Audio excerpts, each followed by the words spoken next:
उलटफेर ही होता दिग्विजय है। सिंह कुछ बोल रहे हैं, सुना दीजिए दिग्विजय सिंह जी। क्या मानते हैं, क्या कारण रहा जो इतने अंतर से अभी आप पिछड़ रहे हैं? तो पहली बात तो मैं बधाई देना चाहता हूँ मल्लिकार्जुन खड़गे जी को, जी जिनके नेतृत्व में हम लोगों ने, कांग्रेस पार्टी ने बेहद अच्छा प्रदर्शन किया है। और सबसे ज़्यादा बधाई मैं दूंगा राहुल गांधी जी को। ये उनका प्रयास, उनकी मेहनत और उनका जो कमिटमेंट है अपने विचारधारा के प्रति, ये उसकी जीत है। और किसी भी हालत में अब भारतीय जनता पार्टी को स्पष्ट बहुमत नहीं मिलने वाला है। और जब नहीं मिलेगा तो उसमें अपने आप जो अंदरूनी लड़ाई है वो शुरू हो जाएगी भाजपा की। जहाँ तक राजगढ़ का सवाल है, हाँ, जो मेरी उम्मीद थी उससे सब अभी पोलिंग नहीं हुआ है, लेकिन अभी भी आधी वोटिंग हो पाई है। देखते हैं क्या कारण मानते हैं सर, जो शुरुआती जिस जगह से आपको बढ़त मिलना थी वहाँ से काफ़ी माइनस रही कांग्रेस, जैसे राघोगढ़, चाचौड़ा, सुसनेर, क्या वजह रही? अब ये भी देखिए, राघोगढ़ में हमें बढ़त मिली है 10,500-11 हज़ार की जी, लेकिन उम्मीद से बहुत कम था। और चाचौड़ा में तो हम लोग अभी माइनस में चल रहे थे, अभी देखें क्या होगा। तो दिग्विजय सिंह को आप सुन रहे थे, क्योंकि मध्य प्रदेश में एक तरीके से सुपड़ा साफ हुआ है विपक्ष का। कांग्रेस 0 है, देखिए आंकड़ा भी आपके सामने आ गया। शहजाद पूनावाला मेरे साथ हैं। शहजाद, एक सवाल है, क्योंकि देखिए प्रधानमंत्री पद की जहां तक आशंका ये है कि ऑफर कर दिया जाएगा नीतीश जी को पीएम या उप प्रधानमंत्री, आपके पास, अच्छा ये तस्वीर जो है सिद्धार्थनाथ सिंह, सिद्धार्थनाथ सिंह और चंद्रबाबू नायडू जो है मुलाकात हुई है। मतलब ये 3 बजे प्रेस कॉन्फ्रेंस की बात आ रही थी सामने, शरद पवार, और उससे पहले ही आप देखिए ये तस्वीर बहुत कुछ बताती है। चंद्रबाबू नायडू से मुलाकात हुई है, गुलदस्ता सौंपा गया है और गुलदस्ते के बदले विवेक यहाँ पर आश्वासन सौंपा गया है। और इसीलिए उनकी तरफ से ये कहा गया है कि 9 जून को सरकार बनाएगी एनडीए और हम उस शपथ ग्रहण समारोह में मौजूद रहने वाले हैं। देखिए ऐसी तस्वीर नीतीश जी की कब आएगी ना, उसका इंतजार है। चंद्रबाबू नायडू मिले हैं सिद्धार्थनाथ सिंह से, सिद्धार्थनाथ सिंह उनसे मिले, लेकिन नीतीश कुमार की ऐसी तस्वीर का इंतजार। विवेक कल ही तो मुलाकात की, हाँ वही, वो चुनाव नतीजों से पहले की मुलाकात है। नतीजों के बाद पता नहीं कुछ बदले ना बदले। क्योंकि मैं शहजाद एक सवाल आपसे ले रहा हूँ विवेक भाई, आप, एक और बड़ी खबर इस वक्त आ गई है। बड़ी खबर है, जीतन राम मांझी को अमित शाह ने फोन किया है। जीतन राम, देखिए अब सियासी हलचल बहुत ज्यादा तेजी से तेज होती नजर आ रही है, क्योंकि अब ये नतीजे जो है ना, देखिए त्रिशंकु तो इसको नहीं कहा जा सकता, त्रिशंकु तो नहीं है। कल एनडीए की बैठक है, जितिन राम मांझी को अमित शाह ने फोन किया है। अब ये देखिए 38 पार्टियों का ये जो कुनबा था, अब इसको और बढ़ाना होगा। क्यों? क्योंकि अब तोड़फोड़ की राजनीति शुरू होगी। 293 पर है, और 293 पर कौन है? एनडीए, पूरा का पूरा कुनबा है। ऐसे में जो 272 का आंकड़ा अब से पहले के दोनों ही चुनावों में भारतीय जनता पार्टी के पास था, वो नहीं है। और इसीलिए अब हर कोई कोशिश करेगा कि उसे जितना ज्यादा कुछ मिलेगा तब जाकर वो सामने वाले का साथ देगा। और अभी स्थिति इसीलिए बड़ी वल्नरेबल हो जाती है विवेक। और ये भी बताया जा रहा है कि सिर्फ जीतन राम मांझी नहीं, जो खबर है वो ये कि एनडीए के सभी दलों के नेताओं से गृह मंत्री अमित शाह बात कर रहे हैं। कल होगी ना मुलाकात, और कल एनडीए की बैठक, सरकार गठन के लिए बैठक होगी। गठन की तैयारियां शुरू हो चुकी हैं। जीतन राम मांझी से बात की अमित शाह ने, कल बैठक है। मैं एक सवाल ले रहा हूं शहजाद पूनावाला, सवाल ये विवेक भाई, नहीं एक मिनट शहजाद, और उत्तर प्रदेश से एक मिनट शहजाद आ रहा हूं आपके पास, क्योंकि अब यूपी से एक बड़ी खबर आ गई है साहब, क्योंकि यूपी में आंकड़ा जो है बीजेपी के लिए बहुत खतरनाक, लेकिन नतीजों के बड़े मायने उत्तर प्रदेश के लिहाज से अगर देखे जाए तो यूपी में बीजेपी को बड़ा झटका यहां पर लगता हुआ नजर आ रहा है।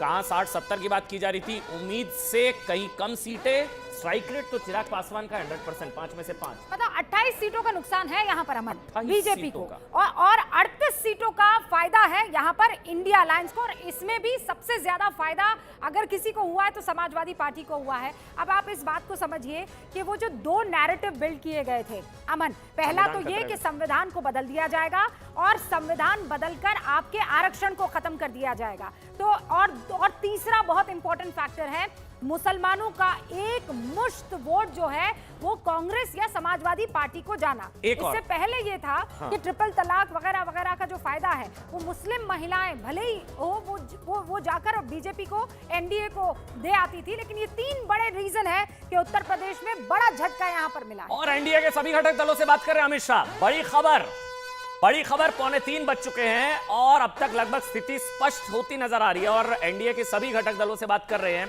गृह मंत्री अमित शाह। यतेंद्र मेरे सहयोगी इस वक्त में साथ जुड़ चुके हैं। यतेंद्र, एनडीए की बैठक कल। अमन, जिस तरह से रुझान सामने आ रहे हैं उसमें जो घटक दल हैं, सहयोगी दल हैं, उनकी भूमिका काफी महत्वपूर्ण हो जाती है। तो ऐसे में कोई भी पार्टी रिस्क लेना चाहती है। जो सूत्रों का दावा है कि गृह मंत्री अमित शाह घटक दलों के नेता, प्रमुख नेताओं से लगातार बातचीत कर रहे हैं। और अभी तक जो एनडीए की बैठक की बात है, तो एनडीए की बैठक अभी तक डेट फाइनल नहीं है, लेकिन माना जा रहा है कि अगले 2 से 3 दिन के अंदर एनडीए की बैठक दिल्ली में बुलाई जा सकती है, जिसमें एक एनडीए की एकजुटता का तो मैसेज दिया ही जाएगा। लेकिन सरकार बनाने के लिए जो भी कदम हो सकते हैं, जो भी सरकार गठन एक सेकंड, कि एनडीए के सभी घटक दलों से बात कर रहे हैं और कल मुलाकात नहीं है, मतलब ये 1-2 दिन में होगी? देखिए, बिल्कुल अभी कल तक की कोई सूचना नहीं दी गई है, उसकी कोई पुष्टि अभी ना सरकार की तरफ से ना बीजेपी की तरफ से की गई है। और बताया ही जा रहा है कि अगले 2 से 3 दिन के अंदर ये बैठक हो सकती है। हालांकि गृह मंत्री अमित शाह ने सभी से बातचीत करना शुरू कर दिया है और उनका जो सहयोग है वो लगातार बना रहे, एनडीए एकजुट रहे, अभी इस बात पर जोर दिया जा रहा है। जी, अभी 3 घंटे पहले जितिन राम मांझी ने मुबारकबाद दी थी एक्स पर अमित शाह को। अभी खबर आ रही है कि अमित शाह ने बातचीत की है जितिन राम मांझी से। बड़ा महत्वपूर्ण हो जाता है उनका बातचीत करना एचएएम के, हिंदुस्तानी आवाम पार्टी के अध्यक्ष से, क्योंकि जेडीयू को लेकर बार बार कहा जा रहा है कि संपर्क में इंडिया गठबंधन के कुछ बड़े नेता हैं उनके।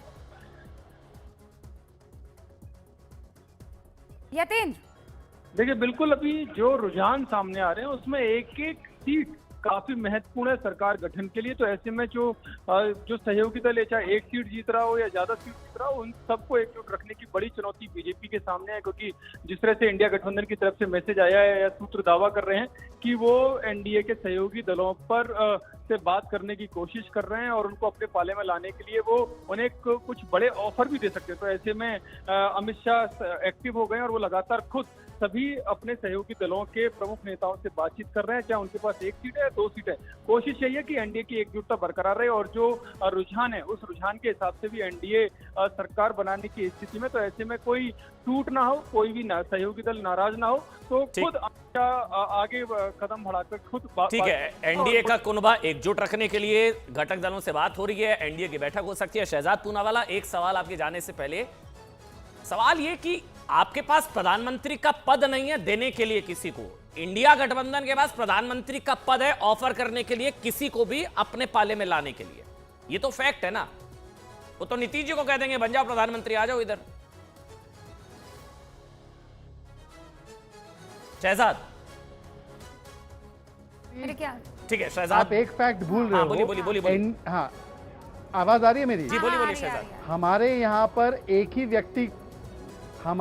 पर एक ही व्यक्ति को सभी लोग प्रधानमंत्री मानते हैं और वहां पर हर व्यक्ति अपने आप को प्रधानमंत्री मानता है। तो आपको सिर्फ इतना बता दूं कि वहां पर ख्वाहिशें ज्यादा हैं। अगर आप कह रहे हैं कि यहाँ पर बातचीत कोई वहां से कर रहा है, वहां की भी कितनी बातचीतें हो रही है, संभावना ज्यादा, आप समझिए ना। और जहां ख्वाहिशें नहीं वहां पर संभावना कम। एक ये भी फॉर्मूला जो है इंडिया गठबंधन हो सकता है हिट करने की कोशिश करे, और इसीलिए आप देखिए कल दिल्ली में इंडिया गठबंधन की बैठक हो सकती है, ये जानकारी मिल रही है। अरुण सिंह हमारे साथ फोन लाइन पर जुड़ चुके हैं। अरुण, कहां पर होगी ये बैठक, कौन कौन आएगा, ये ज्यादा महत्वपूर्ण है? देखिए, दिल्ली में मल्लिकार्जुन खड़गे जो कांग्रेस पार्टी के अध्यक्ष हैं, उन्होंने संपर्क साधना शुरू कर दिया और कल अगर बैठक ही होगी तो मल्लिकार्जुन खड़गे के घर पर ही होगी। अभी सारे नेताओं की उपलब्धता को खंगाला जा रहा है कि ममता बनर्जी से बात हो रही है, शरद पवार अभी मीडिया से मुखातिब होने वाले।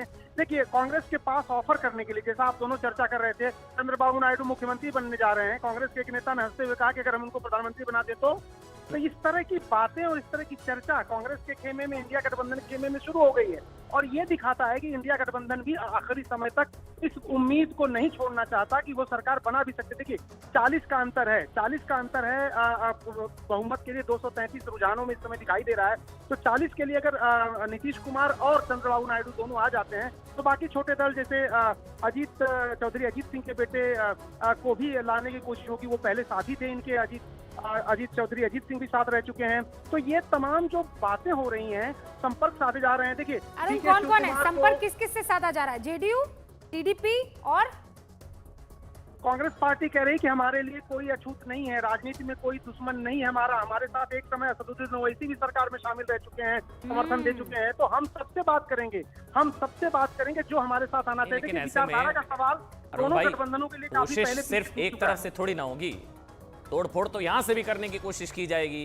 अगर यहां अपने दम पर सरकार बीजेपी अपने दम पर अकेले बहुमत हासिल नहीं कर पाती है, आंकड़ा अगर नेक एंड नेक रहता है, तो सिर्फ यहीं से कोशिश थोड़ी ना होगी, यहां से भी कोशिश होगी संभवतः। डीएमके की बात की जा रही है, अब संभावनाओं को अगर खेला जाए तो उसमें तो अमित शाह शुरू हो चुके हैं ना, वो तो क्या होगा क्या नहीं होगा, एनडीए की बैठक, घटक दलों को फोन जाने शुरू हो चुके हैं, वो कुछ भी सकता है। लेकिन रूबिका 3 है किंग मेकर, चिराग पासवान और अच्छा महाराष्ट्र से बड़ी खबर आ रही है, महाराष्ट्र से ये बड़ी खबर आ रही है, शरद पवार और उद्धव ठाकरे आज दिल्ली आ सकते हैं, दिल्ली आ सकते हैं, बैठक होने वाली है। हाँ। तो ऑब्वियसली विवेक हमारे साथ फोन लाइन पर जुड़ चुके हैं, उनका रुख कर लेते हैं। विवेक, क्या खबर है? रूबिका, देखिए जिस जगह से जो नंबर्स आ रहे हैं उसको लेकर अब एनडीए के साथ साथ इंडिया अलायंस में भी काफी ज्यादा हलचल बढ़ चुकी है। और जो सूत्रों से जानकारी मिल रही है कि शरद पवार कई राज्यों के बड़े नेताओं के साथ संपर्क में है। किन किन